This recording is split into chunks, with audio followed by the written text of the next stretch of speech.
மாத்திரு கையில 17 பிண்டம், அப்பாவுக்கு ஒரு பிண்டம் தான், மாதாக்கு 17 பிண்டம் போட சொல்லியிருக்காள். ஒரு ஸ்லோகமும் சொல்லி சிந்துவா பிறந்தவன் அந்த ஸ்லோகம் சொல்ல முடியாது அழாம. ஆமா, 103 டிகிரி ஜுரம் இருக்குமா தாயாருக்கு. குழந்தை ஸ்கூல்ல இருந்து ஒருவன் கம்பளியை போச்சுன்னு படுத்துன்றப்பள் அம்மா என்ன உடம்புன்னு காப்பானா, ஒண்ணும் இல்லையடா கண்ணே இலையை போட்டுக்கோ சாப்பிடுன்னு ஜுரத்தோட சாதம் போடுவலாம். குழந்தைகிட்ட ஜுரம்னு சொன்னா ஸ்கூல்ல படிக்க போன இடத்துல பாடத்தை கவலையினால படிக்காம போடுவனும், மார்க்கு குறைஞ்சு போடுவோம், குழந்தைக்கு பரீட்சையில ஒதுங்கி போடுவனும் கவலைப்பட்டு ஒளிச்சு ஒளிச்சு வைப்பலாம். சாத்த போட்டு கைய கூட அலம்பாம குழந்தைய ஸ்கூலுக்கு அனுப்பிச்சு விட்டு கையலம்பாம எச்சக்கலை எடுக்காம கம்பளியை போச்சு படுத்துன்னு விடுவலாம். அப்படி ஒளிச்சொளிச்சு வைப்பலாம்.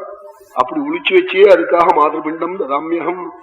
அது மட்டுமா, இவனுக்கு காலேஜுக்கு ஃபீஸ் கட்ட பணம் இருக்காது.